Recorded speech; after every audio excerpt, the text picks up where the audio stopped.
Hello and welcome. In this video I'm going to be analysing this face, which mathematically speaking is perfectly attractive.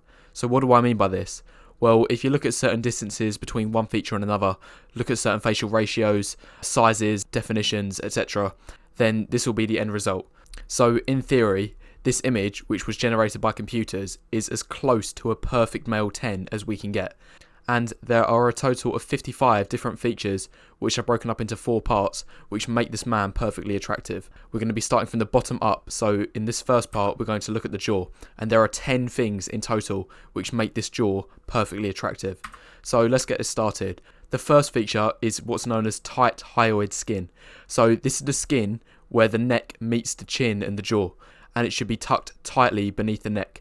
So there should be no fatty deposits and it shouldn't be sagging or drooping down. So if we compare it to this man who has loose hyoid skin, this is going to be deemed unattractive because it's indicative of poor health, maybe old age, potential obesity. Meanwhile, this man, his tight hyoid skin is going to be indicative of health, youth, fertility, etc. And this is massive in terms of determining your facial attractiveness because it will add a lot more definition to your jaw. So we can see in this before and after picture that this man, who I believe has had liposuction surgery on top of skin removal surgery, because obviously if he just got the fat removed then he would have a load of loose skin left behind.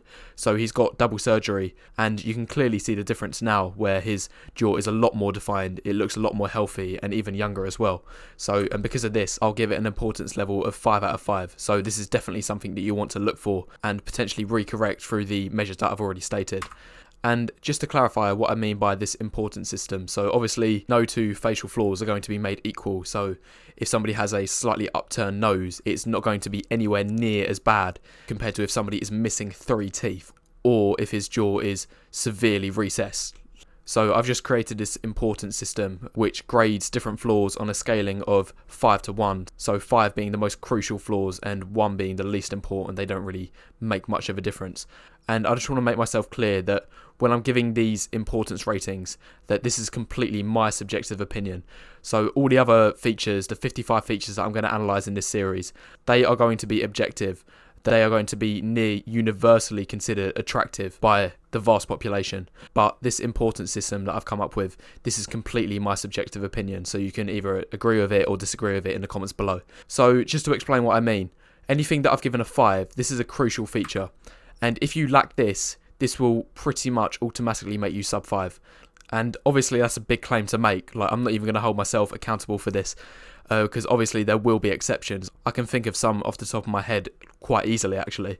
But more or less, just as a general rule, if you are lacking in one of these features, if you have a flaw which I've given a 5 of importance to, then it will pretty much automatically make you a sub 5. Or at least significantly knock massive amounts of attractiveness from you. Like easily deduct 3 points plus.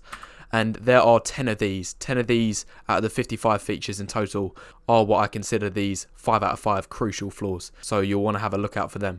Something that's 4 out of 5 will be very important. And this will deduct anything from between 1 and 2 points of attractiveness.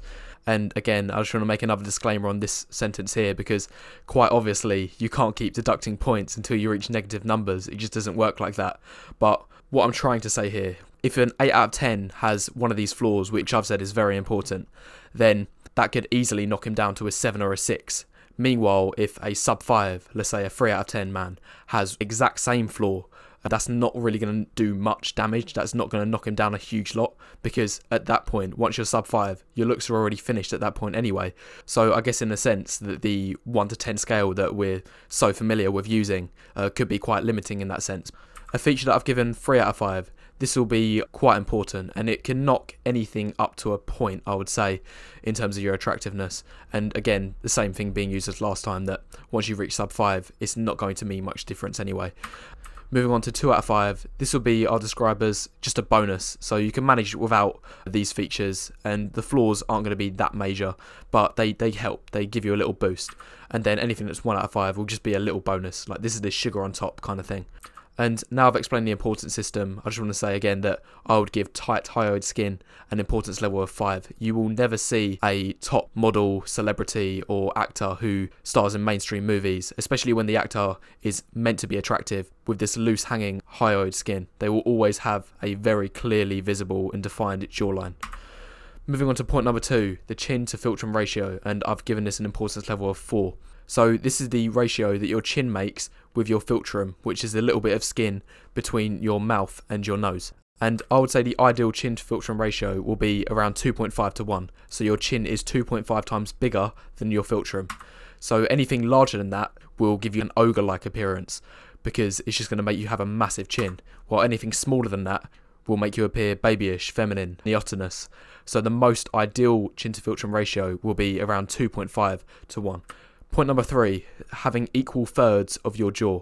And what I mean by this is that if we break up the jaw into 3 parts, so jaw, chin, jaw, each of these should be roughly of equal size, because anything shorter than that, so this man, he has a very large jaw and a small chin in the middle.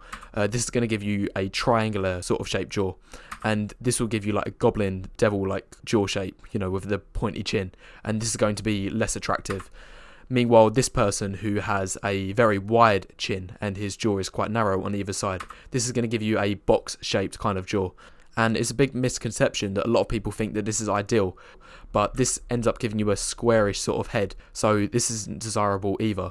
The most attractive jaw shape will be this trapezium-shaped jaw, where we have a nice and smooth, equally length sides between the jaw, the chin and the jaw. That said, I've only given it an importance level of 2. It's not going to mean that much difference, because these jaws, despite being incorrectly shaped, are still fairly attractive. They're not severely lacking in any way, and because of that I've only given it an importance level of 2, so it's a nice bonus, but it's not going to mean the be all and end all. Feature number 4, chin projection. So the ideal chin should project forwards, close to the bottom, and then divvy a little bit inwards, just below the mouth.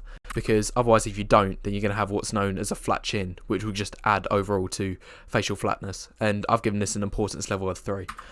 Feature number 5, a forward grown mandible. So the mandible bone, which forms up the bottom portion of the jaw, should be forwardly grown. And the best way to measure this is by seeing how it lines up with the nasal bridge, which is the bit of cartilage above your nose and in between your eyes. And a forward grown mandible should at least either line up with the nasal bridge or preferably overshoot the nasal bridge. So if we compare it to this man here who has a clearly recessed mandible, it doesn't reach up with his nasal bridge. And the problem with this, again, for reasons that we've already spoken about, is that this man's recessed mandible will convey these ideas of weakness, juvenility, neoteny, etc. While this forward-grown mandible is going to add more volume, it's going to convey these ideas of masculinity, strength, power, etc. And I've given this an importance level of 4, so it's definitely something to look out for. It's very important.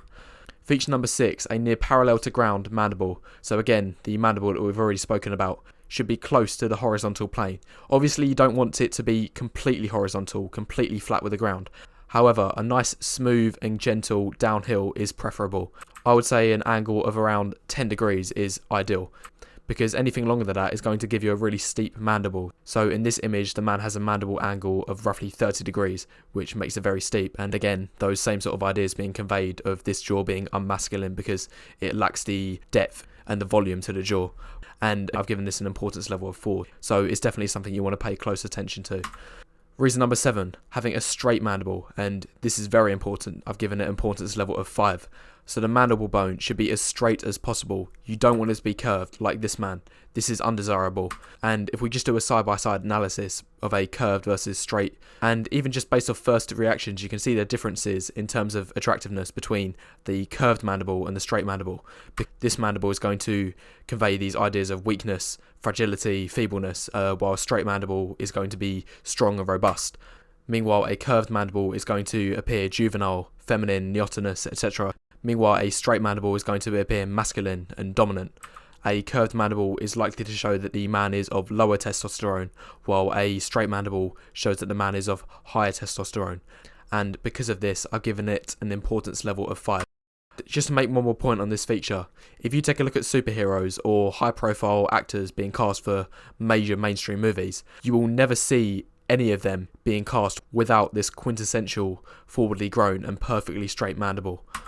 Moving on to point number 8, the Gonian position should undercut the mouth. So the Gonian is the angle formed within the mandible, and the best way to measure this is by drawing a horizontal line forward from the Gonian, and it should line up somewhere in between the bottom and top of the mouth. So it should undercut the mouth, because anything any higher than that will decrease the jaw's volume, as seen by this image here with a man with a high set Gonian. And what you're going to see is that this point and the next 2 points coming afterwards all kind of tie in with each other.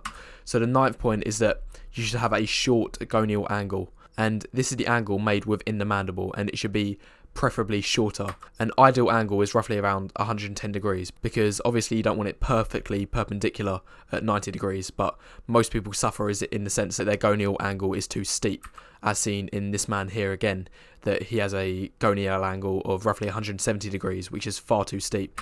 And the last point, the 10th and final point, is that the ramus, which is this bone here, should be long and clearly visible and well defined. As it gives more volume to the jaw, it's going to appear more masculine. If we compare it to this man's ramus, who I would say is about average in length, then it's not bad, but it's not as long as it could be. Meanwhile, this guy who has a very below average ramus, and it's going to appear more feminine, more weak, more juvenile, etc. And as I've already stated, that these last 3 points are all like tied in with each other, so it's pretty much impossible to have a long ramus and a Gonian that is way too high set. They all kind of tie in with each other, and for that reason I've given each of them an importance level of 3. So that is part 1, the 10 features that make a jawline perfectly attractive. In part 2 we're going to be taking a look at the midface and nose, for which there are a total of 9 features. Be sure to leave a like and comment on the video, and let me know in the comments below what you think of these importance ratings.